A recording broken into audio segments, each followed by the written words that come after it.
संभल में मंदिर के नाम पर जो हुआ, जिस तरीके से हुआ वो दुर्भाग्यपूर्ण है।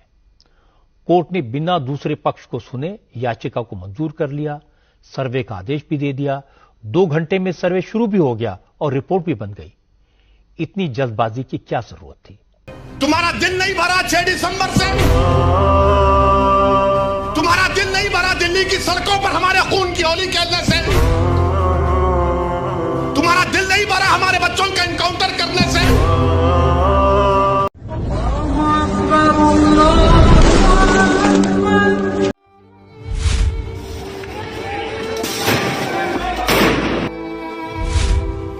मेरे बच्चे को लूट लिया उन्होंने, तो मैं क्या बताती भैया उन्हें।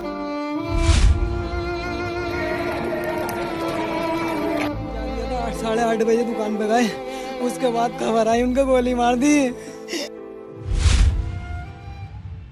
9 नवंबर 2019 को जब बाबरी मस्जिद विवाद का फैसला सुप्रीम कोर्ट ने सुनाया तो लोगों ने राहत की सांस ली थी। हिंदू पक्ष खुश था कि मंदिर उन्हें मिल गया है, उनके हिस्से में आया है। मुस्लिम पक्ष ने भी अमन की खातिर सुप्रीम कोर्ट के फैसले के साथ अपनी रजामंदी को जाहिर करते हुए खुशी का इजहार किया। दोनों मजहब के अमन पसंद लोगों ने सोचा कि उन्हें अब मंदिर मस्जिद की सियासत से हमेशा के लिए छुटकारा मिल गया है और 134 साल से चल रहा विवाद हमेशा हमेशा के लिए दफन हो गया है। लेकिन शायद अभी यह खात्मा नहीं था, अभी इन विवादों ने देश की जमीन को लाल करना था।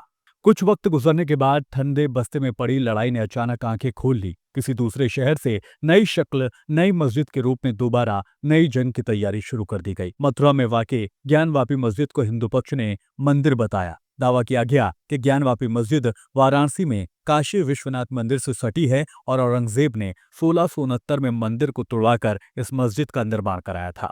यही दावा ज्ञानवापी विवाद की जड़ बन गया। हिंदू पक्ष का दावा है कि ज्ञानवापी मस्जिद में भगवान शिव का स्वयंभू ज्योतिर्लिंग है। इसे लेकर 1991 में पहला मामला दायर किया गया था। पिछले 32 साल से यह मामला वैसे तो ठंडे बस्ते में था, लेकिन अयोध्या फैसले के बाद इसकी मांग जोर पकड़ने लगी और कई बार हालात तनावपूर्ण हुए हैं।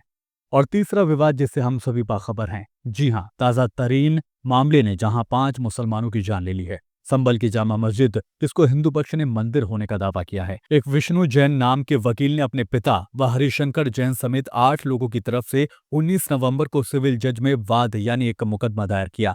याचिका दायर की गई। उसमें दावा किया गया कि संभल की शाही जामा मस्जिद हरिहर मंदिर है। कोर्ट ने वरिष्ठ अधिवक्ता रमेश राघव को सर्वे के लिए एडवोकेट कमिश्नर नियुक्त कर दिया। कोर्ट ने सर्वे का वीडियोग्राफी और फोटोग्राफी का आदेश भी दे दिया और 29 नवंबर तक कोर्ट में रिपोर्ट पेश करने के लिए कहा गया। 19 नवंबर को एक टीम मस्जिद का सर्वे करने के लिए पहुंची थी और सब कुछ शांति के साथ हुआ। तमाम बातें, तमाम रिपोर्ट इकट्ठी कर ली गई, लेकिन हिंसा पसंद लोगों को यह सुकून बर्दाश्त नहीं हुआ। सर्वे पसंद नहीं किया गया, इसलिए इतवार को दोबारा टीम सर्वे करने के लिए पहुंच गई। इस बार टीम अकेली नहीं थी, बल्कि इस टीम का हिस्सा कुछ शरारती तत्व भी थे, जिनका मकसद ही ये था कि इस हिंसा को भड़काना है।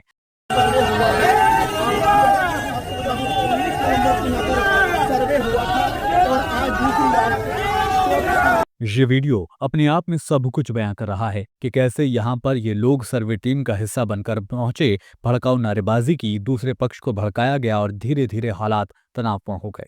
ऐसे में सवाल ये भी है कि क्या कोर्ट ने जब सर्वे करने का हुक्म दिया था तो एक जमात उन लोगों की भी साथ ले जाने के लिए कहा था जो नारेबाजी करती रहे, दूसरे पक्ष को भड़काती रहे, माहौल को खराब करती रहे। और ऐसे में कुल मिलाकर हिंसक सोच रखने वालों की स्ट्रेटेजी यहाँ पर काम कर गई और जो बवाल हुआ वो हम सभी के सामने है।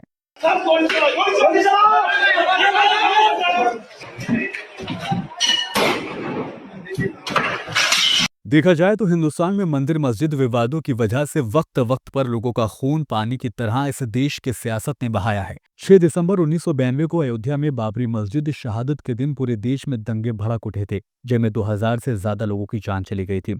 इनमें ज्यादातर मरने वाले मुसलमान ही थे।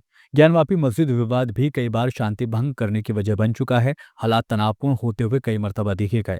यहाँ समय समय पर इसी तरह की कानूनी लड़ाइयां और स्थानीय तनाव की वजह ये मंदिर मस्जिद विवाद बन रहा है। और संभल जामा मस्जिद में जो कुछ हुआ वो सभी लोग जानते हैं। इस मंदिर मस्जिद के विवाद ने 5 मुसलमानों की जान ले ली है, यानी 5 परिवार उजड़ चुके हैं। हमारे देश में मजहबी लड़ाइयों ने हजारों लोगों की जान अब तक ले ली है। इन लड़ाइयों ने हिंदुस्तान के भाईचारे, सामाजिक ताने बाने पर गहरा असर डाला है। आज हालात इतने खराब हो चुके हैं कि रास्ते पर कोई हादसे में कोई शख्स अगर घायल हो जाए तो अस्पताल ले जाने से पहले बचाने वाला शख्स ये देखता है कि सामने वाला जो मरने वाला है वो हिंदू है या मुसलमान है। अगर कोई दुकान पर कोई सामान खरीदने जाता है तो पहले ग्राहक ये देखता है कि उसके जो दुकान का मालिक है वो हिंदू है या मुसलमान है, क्या उसके धर्म का है या नहीं। ये वो तमाम बातें हैं जिससे ये पता चलता है कि जो देश के सियासत ने नफरत का बीज बोया था वह पूरी तरह से एक पेड़ बन चुका है और लोग दिलों में नफरत साथ साथ लेकर ही जिंदगी को गुजार रहे हैं। वो जब घर से निकलते हैं तो एक कोने में नफरत एक खास धर्म के प्रति लेकर अपने घरों से निकलते हैं। और मजे की बात यह है कि इन हमलों में या फिर इन हिंदू मुस्लिम विवादों में जो लोग मारे जा रहे हैं उसमें कोई भी MP MLA किसी मिनिस्टर का बेटा नहीं होता, बल्कि आपके घर का, हमारे घर का, एक गरीब घर का एक आम इंसान होता है जो इस हिंदू मुस्लिम की नफरत की चपेट में आ रहा है। इतिहास में आज तक शायद मुझे लगता है कि ना के बराबर ही ऐसा हुआ हो जब किसी पॉलिटिशियन का बेटा इन दंगों में भेंट चढ़ गया हो। और इस नफरती सियासत ने हमारे देश की नई पीढ़ी के फ्यूचर को भी अब अंधकार में डाल दिया है। हिंदू मुस्लिम की लड़ाई किसी का भला कर नहीं सकती। आज सामने वाला मर रहा है तो कल तुम्हें भी मरना होगा, और शायद तुम्हारे मरने पर कल सामने वाले जश्न मनाएंगे। हमारी बर्बादियों पर मुस्कुराओ ना चमन वालों, गुजरनी एक दिन सर से तुम्हारे भी कयामत है। खैर, देश में बिगड़ते इन हालातों के बीच एक जमात ऐसी भी है जो ये सब देखकर भी अनजान बने हुए हैं और एसी रूमों में लेटकर या फिर कंबल में बैठकर लोग ट्विटर को स्क्रॉल करते करते ये ट्वीट करते हैं कि हिंदुस्तान में सब चंकासी। फिलहाल वीडियो में इतना ही, दीजिए इजाजत, नमस्कार। खबरों के पीछे की असल खबर, खबरों का क्या होगा आप पर असर, देखिए news and views with Shafan Ansari.